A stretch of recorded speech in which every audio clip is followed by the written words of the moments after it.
नमस्कार, स्वागत है आपका। आप देख रहे हैं यूपी टुडे। संत कबीरनगर के हैंसर प्रमुख के खिलाफ अविश्वास प्रस्ताव पर चर्चा। एक मतदान टलने के बाद पूरा ब्लॉक छावनी में तब्दील हो गया। बता दें कि कालिंदी चौहान के पक्ष में 76 बीडीसी सदस्यों ने डीएम को अविश्वास पत्र सौंपा था। ब्लॉक प्रमुख जयंती देवी के खिलाफ अविश्वास पत्र बीजेपी विधायक गणेश चौहान की पत्नी है कालिंदी चौहान, जिनके खिलाफ अविश्वास पत्र जारी किया गया है। वहीं पर चुनाव न होने पर विधायक गणेश चंद्र चौहान ने क्या कुछ कहा है, आइए आपको सुनाते हैं। कुर्सी पर घंटों मारता है वह आपराधिक प्रवृत्ति का व्यक्ति जो चुनाव के बाद ऐसी 3 घटनाएं होती है, किसी को रिवॉल्वर सटाकर धमकाने का कार्य करता है।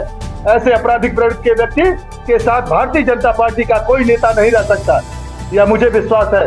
गणेश चौहान संगठन और संघ की विचारधारा से है, एक मजदूर का बेटा है, एक सामान्य परिवार से निकल कर आया है। जो सामान्य परिवार से निकल कर आए क्षेत्र पंचायत सदस्य 80% से ज्यादा लोग हैं जो एकजुट होकर, जिन लोगों ने मेरे पास आया, किसी विश्वास के साथ आया कि एक कार्यकर्ता के साथ एक भारतीय जनता पार्टी ने 5 महीने 28 दिन का नेतृत्व अभी तक हुआ है।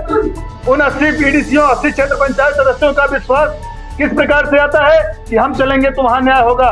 ब्लॉक प्रमुख के चुनाव में जिस प्रकार से आप सबने देखा होगा खेल खेला गया, ब्लॉक प्रमुख के चुनाव में जिस प्रकार से गंदी नीति से जो विपक्ष की भूमिका में खड़ा रहता है, ब्लॉक प्रमुख के चुनाव में विरोध करता है, वह आपराधिक प्रवृत्ति का व्यक्ति विधानसभा में विरोध करता है, तो गणेश चौहान भारतीय जनता पार्टी के विरोध करने वाले के साथ कतई खड़ा नहीं हो सकते। और इस विश्वास के साथ 80% से ज्यादा क्षेत्र पंचायत सदस्य है, मैं उनके साथ खड़ा हुआ। आगे विधिक प्रक्रिया में जैसा भी निर्णय आएगा, भारतीय जनता पार्टी मेरे लिए सर्वोच्च है, संगठन और संघ मेरे लिए सर्वोच्च है। जैसा निर्णय लेगा, जैसा उसकी अगली प्रक्रिया होगी, विधिक प्रक्रिया में मैं पुनः उनके साथ खड़ा रहूंगा और उनके साथ कदम से कदम मिलाकर चलता रहूंगा। इसके लिए मुझे जो भी न्यौछावर करना पड़ेगा, मैं उनके साथ कदम से कदम मिलाकर चलने के लिए तैयार हूँ।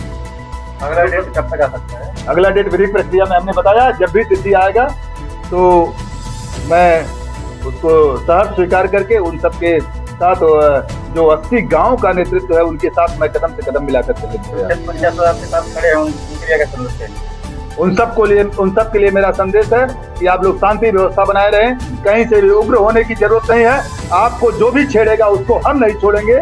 उसके लिए हम किसी भी स्तर तक अपने क्षेत्र पंचायत सदस्य, अपने धनघटा विधानसभा क्षेत्र की जनता की आवाज और सभी आम जनमानस के साथ, कोई भी आपराधिक व्यक्ति अगर कहीं से किसी के आवाज को दबाने का काम, किसी को कुचलने का काम करेगा, तो उसके साथ कदम से कदम मिलाकर उसके साथ अग्रणी भूमिका में आपका विधायक, धनघटा का विधायक हमेशा खड़ा रहा है और आगे भी खड़ा रहेगा। जो इस मौजूदा ब्लॉक प्रमुख वो भी भाजपा से, आप भी भाजपा से हैं, तो ये क्या बात कर रहे हैं? बहुजन समाज पार्टी की मूलतः विचारधारा की जयंती देवी है। किस तरह से आप कह सकते हैं बसपा की ब्लॉक प्रमुख को भाजपा का ब्लॉक प्रमुख? जयंती देवी को आप बता दीजिए कहीं भी भाजपा की बैठक में। और जो उनको सपोर्ट कर रहे हैं, वो भी अभी बसपा का प्रचार किए हैं, 2022 में प्रचार किए हैं, भाजपा का बगावत कर। क्या वजह से, क्या ऐसा हो कि विकास खंड है सर में क्षेत्र पंचायत सदस्य लगभग 80% से ज्यादा एक तरफ होकर मेरे पास आते हैं और अविश्वास मत का प्रस्ताव रखते हुए मुझे मजबूर करते हैं अपने साथ चलने के लिए, जिसके कारण से मैं उनके साथ चलकर जाकर जिलाधिकारी महोदया से उनके अविश्वास प्रक्रिया में सहयोग करने का काम करता हूं।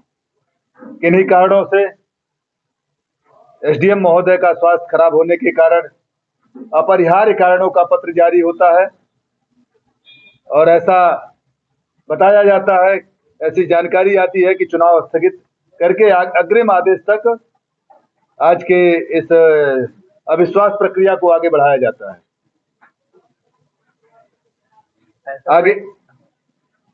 आगे विधिक प्रक्रिया में जब भी तिथि आएगा तो यह प्रक्रिया पूरी की जाएगी, क्योंकि यह 80% से ज्यादा क्षेत्र पंचायत सदस्य आज पुनः एकजुट होकर कहे कि मुझसे किसी भी स्तर तक, वो जबरदस्ती मेरे ऊपर दबाव बना रहे थे कि नहीं जिलाधिकारी महोदय के पास चला जाए, जिला मुख्यालय पे चला जाए, धरने पे बैठा जाए, लेकिन सबको समझा बुझाकर हमने कहा कि यह भारतीय जनता पार्टी की हुकूमत चल रही है, भारतीय जनता पार्टी की सरकार है कि आप सभी के साथ न्याय होगा। उनको विश्वास दिलाते हुए आज के उनके इस प्रक्रिया को आगे बढ़ाने के लिए सहयोग मांगते हुए हमने सबको समझाया और सबको आज के लिए अपने अपने गंतव्य पर भेजा है। और भी एसडीएम थे, उनको भी लगा दिया जाना चाहिए था। देखिए, वो विधिक प्रक्रिया है। माननीय जिलाधिकारी महोदय से हमने बात किया तो उन्होंने कहा कि जब तत्कालीन निरस्त होता है तो नहीं हो पाता है। पहले से अगर वो छुट्टी मांग लिए होते, पहले से जानकारी रहती तो उसको उस प्रक्रिया में दूसरे एसडीएम को रखा जाता है।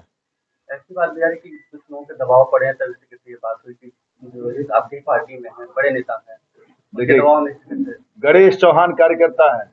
गणेश चौहान ठीक प्रकार से भारतीय जनता पार्टी के प्रति समर्पित रहते हैं। गणेश चौहान पूरी तरह से संगठन और संघ विचार परिवार से निकल कर आए हैं। कोई भी दबाव कहीं से भी अन्यत्र दबाव नहीं है। अगर दबाव का विषय आता है तो वह झूठा आरोप लगाया जा रहा है। दबाव की बात कहीं से भी जो कोई कर रहा है तो दबाव किसके लिए करेगा? वह आपराधिक प्रवृत्ति का व्यक्ति जो कहीं कार्बाइन लेकर पकड़ाता है, वह आपराधिक प्रवृत्ति का व्यक्ति जो ब्लॉक मुख्यालय पे ब्लॉक प्रांगण में मानस के साथ है। कोई भी आपराधिक व्यक्ति अगर कहीं से किसी के आवाज को दबाने का काम, किसी को कुचलने का काम करेगा तो उसके साथ कदम से कदम मिलाकर उसके साथ अग्रणी भूमिका में आपका विधायक, धनघटा का विधायक हमेशा खड़ा रहा है और आगे भी खड़ा रहेगा। जो इधर मौजूदा ब्लॉक प्रमुख है, वो भी भाजपा से हैं, आप भी भाजपा से हैं, तो ये क्या बात कर रहे हैं? बहुजन समाज पार्टी की मूलतः विचारधारा की जयंतीरा देवी है। किस तरह से आप कह सकते हैं बसपा की ब्लॉक प्रमुख को भाजपा का ब्लॉक प्रमुख? जयंतीरा देवी को आप बता दीजिए कहीं भी भाजपा की बैठक में। और जो उनको सपोर्ट कर रहे हैं, वो सपोर्ट कर रहे हैं, वो भी अभी बसपा का प्रचार किए हैं, 2022 में प्रचार किए हैं। भाजपा का बगावत करके ब्लॉक प्रमुख का चुनाव लड़े हैं। ब्लॉक प्रमुख के चुनाव लड़ रही बसपा की प्रत्याशी, बसपा समर्थित, बसपा विचारधारा की जयंतीरा देवी के साथ रहे। देखिए, इसके लिए चश्मे को बदलना होगा, देखने का नजरिया बदलना होगा। बहुजन समाज पार्टी की जयंतीरा देवी के साथ अगर कोई साथ देता है, बसपा विचारधारा का जो पहलवान सिंह अभी 2022 का चुनाव लड़े हैं, उनके साथ प्रचार कर रहे सैकड़ों लोग अपना वो चित्र और वीडियोग्राफी ले आकर दिखाए, धनघटा विधानसभा में विरोध में प्रचार प्रसार किया।